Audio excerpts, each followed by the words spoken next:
I'm kind of scared of TikTok because I don't feel like it's algorithms. I feel like it's legit Terminator shit, like Skynet, AI. What's up, everybody?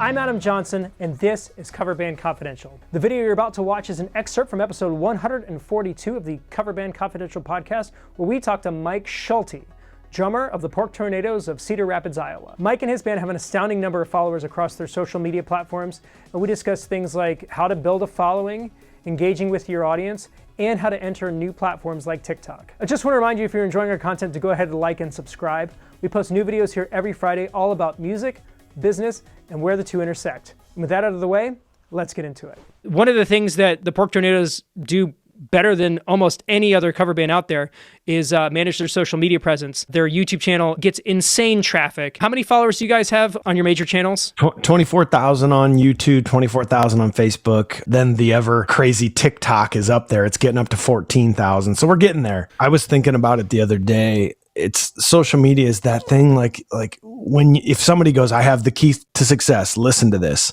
And then you listen to it and you go, that seems like a lot of work. I don't want to do it. But the direct correlation, like we started a band, we had talent.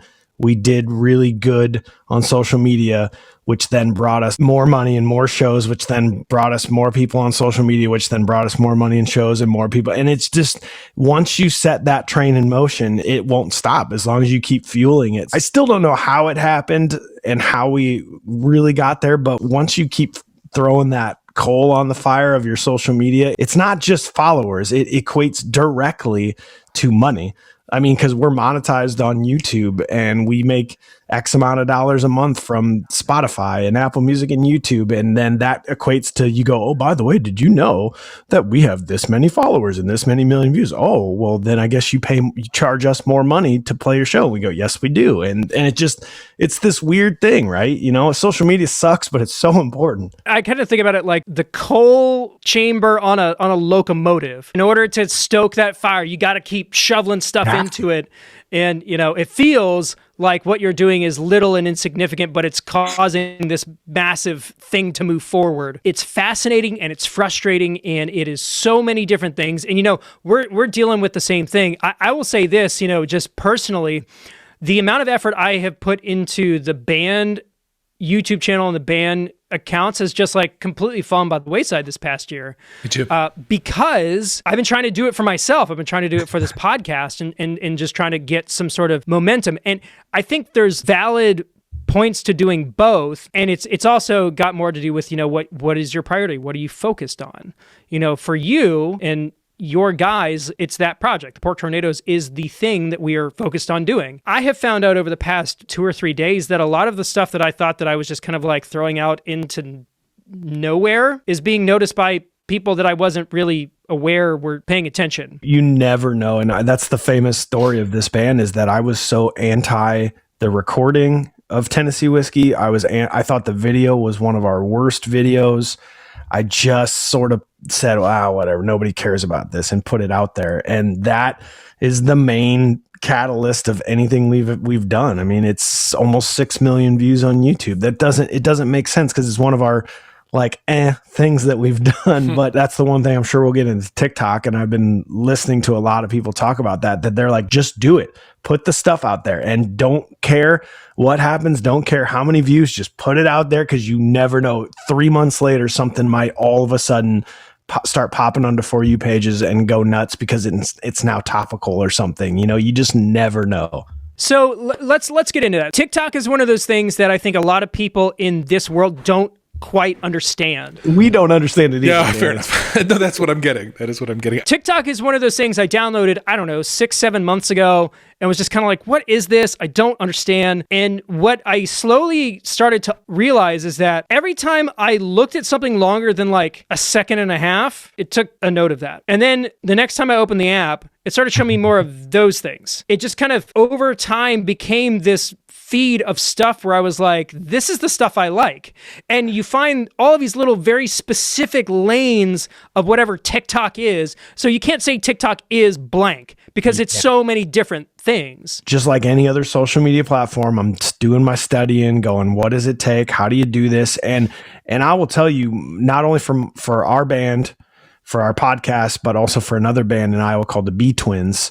That those three that I know of it's the fastest growing social media platform by far of any of those entities. I mean, we went from 0 fans to 14,000 in like 4 months.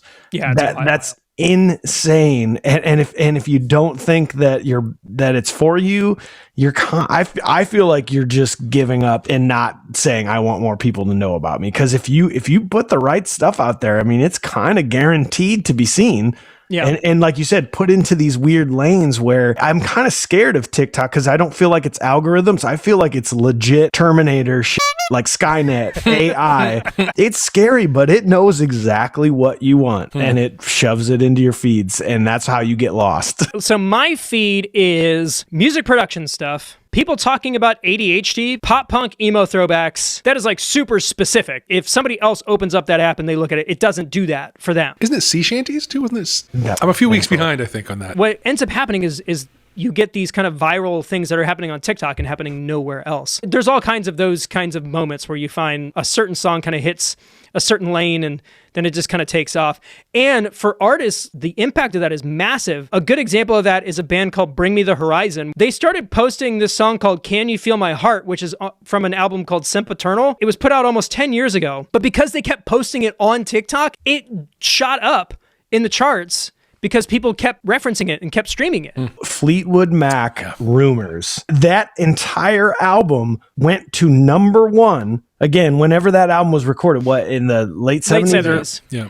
It went to #1 specifically just because a guy put it in his video and skateboarded and drank some cranberry juice. No one knew who he was. Somehow that jumped up, and then that band just made, who knows, $1 million, just added $1 million to their bank account in a matter of a month because of social media. And like, you cannot discount this. You cannot just say, oh, I heard it's just for 12-year-olds and it's not. No, it's for everyone. Just start one. Like, just make one. If you're the social media person in your page, just start it. Make your band's page. Find some cool stuff. Follow Adam. Follow me. Follow some people you know, and be like, okay, this is the kind of stuff they're putting up. I'm going to try to do something like it. And you never know. You never know.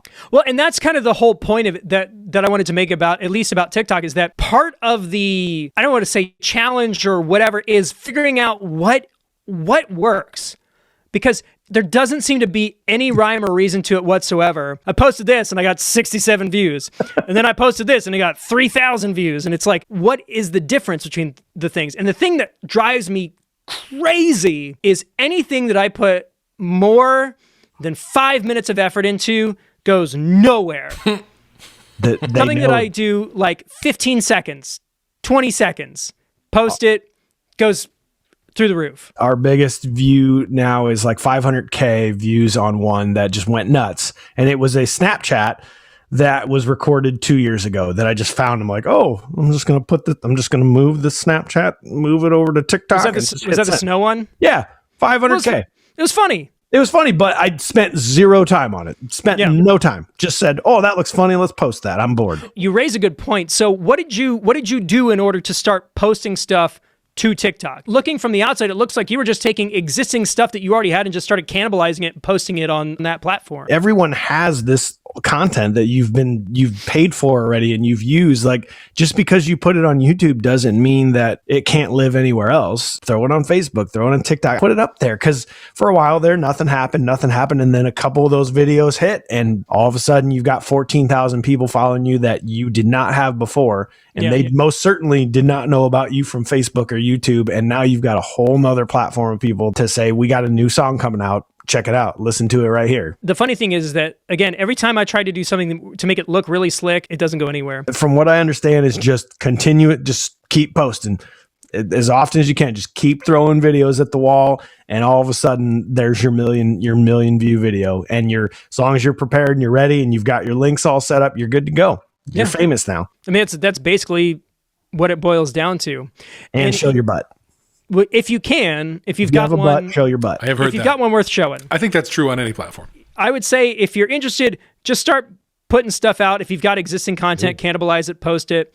If you're going to do like any performance stuff, less is more. It seems like just based on what I've found, you will get more traction playing a guitar, looking into your phone than you will recording it into a DAW and fixing all the parts and all of that. People would much rather just see you do you. And if you ever think that like, oh, wouldn't that be funny if I changed the words to the song? Like, okay, cool, record it, change the words of that song and put it on there and see what happens. You never know. And the shorter the better. If it's less than 10 seconds, the odds are you're way better off. My challenge to anybody who's listening to this is start a TikTok if you haven't already. Start posting crap and let us know how it goes. Email us, coverbandconfidential@gmail.com, post it in the Facebook group. I want to know how it goes for you. Step one is just getting some follows, and everyone follows each other, and we can build up some fans that way. So let's do that. Guys, once again, thank you so much for tuning in. If you'd like to support us, there's plenty of ways of doing that. All of those are available in the notes below.